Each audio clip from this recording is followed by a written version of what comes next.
Nak menabung emas sekarang ni tak susah macam dulu. Dengan akaun Get Public Gold, semua boleh dijalankan secara automatik. Kita boleh jadi auto menabung dan auto kaya.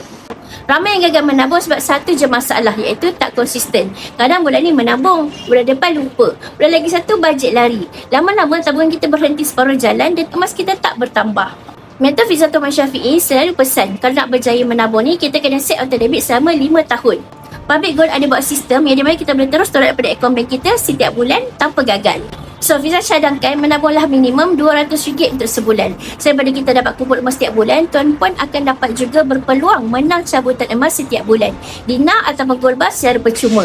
Sama menabung emas sambil kita berpeluang menang hadiah yang sangat menarik. Ramai tau yang menyesal sebab tak mula pada awal. Kalau mula pada dulu dah set auto debit, sekarang ni mesti dah bergara-gara emas terkumpul tanpa kita sedar. Jadi, bagi mereka yang nak mulakan set auto debit emas ni dengan Public Gold, senang saja. Boleh isi borang set app dekat bawah tu ataupun tonton video Fiza Dipin untuk cara mulakan simpan emas. InsyaAllah Fiza akan bantu tuan-puan sebaiknya.